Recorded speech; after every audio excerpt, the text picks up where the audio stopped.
Welcome back to another week of RPG news. Let's start off with some industry news. The first physical event in 4 years for the return of E3 2023. However, E3 will be a little different this year as major industry giants such as Xbox, Sony and now Nintendo have all bowed out of the event according to a recent report by IGN. Multiple sources in the report state that all three gaming first-party console manufacturers appear poised to skip E3's big return. This would be the first time in the offline event's history to not have either of them in attendance. In the past, Nintendo has stopped having press conferences at E3 but still had a physical representation at the event through its booths on the showroom floor. The last event they attended was in 2019, which was when the last E3 took place in person.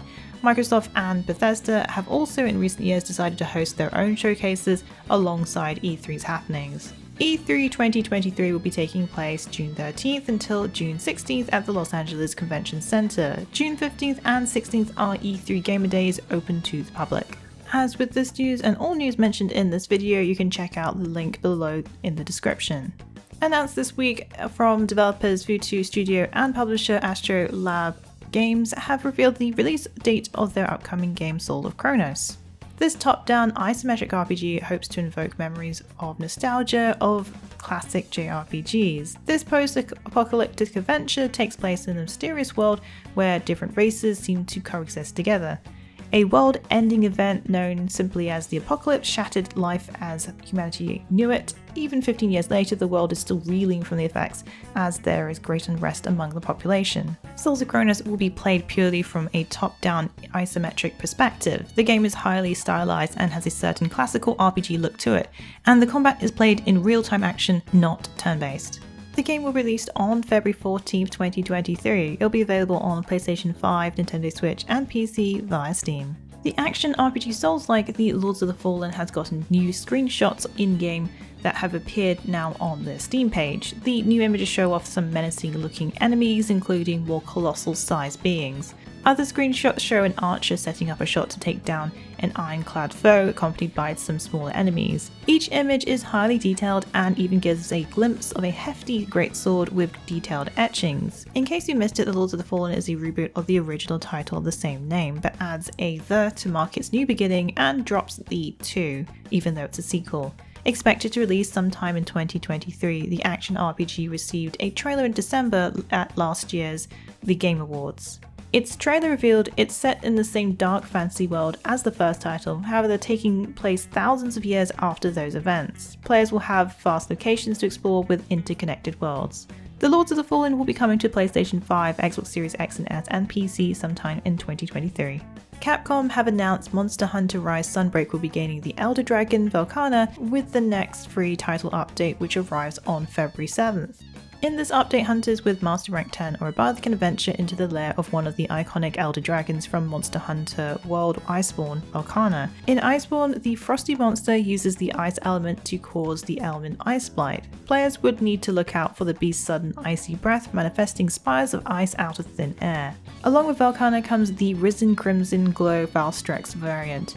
This Elder Dragon has found a way to overcome their affliction by suppressing the Quirus virus. By doing so, it has gained all new strengths and abilities. They are now much faster and far more devastating. Title Update 4 also comes with the expanded Anomaly Research quest, adding the Afflicted Chaotic Gore Magala in A8 star quests, adding Risen Elder Dragons from level 111 upward, and pushing the Anomaly Investigation level cap to 220. New weekly challenges include a dual threat quest to challenge Seething Belzoguys and Chaotic Gore Magala. These will reward hunters with some fashionable items such as earmuffs, and there's new paid downloadable content available. Monster Hunter Rise Sunbreak's Title Update 4 releases on February 7th for PC and Switch. Currently, the expansion isn't available on recent platform editions, PlayStation and Xbox. Another title update is expected to launch in April, adding further Elden Dragons and powered up monsters. Atomic Heart gets a lengthy trailer going over gameplay for the upcoming action RPG. The trailer introduces the main character P3, who is an elite soldier tasked with stopping an AI uprising. The launch of an upgrade called Collective 2.0 has been sabotaged, causing robots to go haywire and start attacking humans.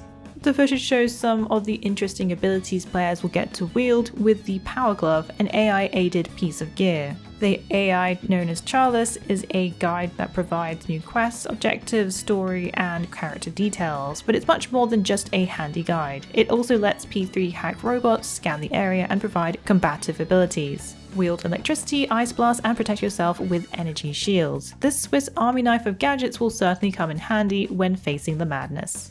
We also get to look at some of the weapons that will be in the game, including modified rifles and crafted melee weapons. Keeping yourself stocked with ammo requires finding them out in the world or using Nora to craft them. There seem to be a number of ways to fight, making for some interesting playstyles. The gameplay looks to have some fun Bioshock touches, meeting a Fallout-esque world falling to ruin. Atomic Heart will be released on February 21st for PlayStation 4, PlayStation 5, Xbox One, Xbox Series X and S, Xbox Game Pass, and PC. If you've been wondering what time you can start playing Hogwarts Legacy, well, the times have been revealed. The answer is a tad complicated as it will rely on which platform you've decided to pick the game up on and the region that you're in. Another factor is that you've opted for the Deluxe Edition, which gives a 72 hours head start. The info provided is only for digital pre-orders of the game. The earliest you can play is if you've opted for the Hogwarts Legacy Deluxe Edition or above, and you'll gain 72 early access to the game. This means you can start playing as early as midnight of your local time on consoles on February 7th, 2023. Warner has clarified in a reply on the official Twitter account. This means it's the first hour of February 7th. So the exception will be only for Los Angeles, which will be at 9 PM PT on February 6th. You can start preloading the game right now for Xbox, and according to the Twitter account, 48 hours before the early access release date for PlayStation 5. As for PC, there is no preload, so players will need to wait until the release to start downloading according to the recent tweets. Those who have opted for the PC Deluxe Edition or above will need to wait a little longer. Those who have pre-ordered the digital Deluxe Edition will be able to play as soon as 10 AM PST or 1 PM EST on February 7th. This time is not dependent on region but seems to be standard across all Steam versions. Everyone else will have to wait until February 10th, which is the global launch date for the game. You can check out more details dependent on platform, edition, and region over on Fextralife.com. Sony has released their financial results for the year ending on December 31st, 2022, with a massive milestone to announce. PlayStation 5 has now amounted to 32.1 million shipments for the past fiscal year. Other interesting stats include PlayStation Plus members, as of December 31st, have decreased by 1.6 million compared to the previous year, now standing at 46.4 million. But the PlayStation Network still remains quite active, with 112 million monthly users. This is up by 1 million compared to the previous fiscal year. PlayStation 5 and PS4 title sales are down, having sold 86.5 million, which is a decrease by 6.2 million. However, first-party titles are on the up, having sold 20.8 million units, a rise of 9.5 million compared to the previous year. This year will indeed be a busy year for PlayStation 5, especially for exclusives such as Final Fantasy XVI. VR exclusive Horizon Call of the Mountain for sure will capture virtual adventurers' hearts, and the continued Aloy journey in the Burning Shores DLC. Spidey fans also have Spider-Man 2 to look forward to in fall of this year.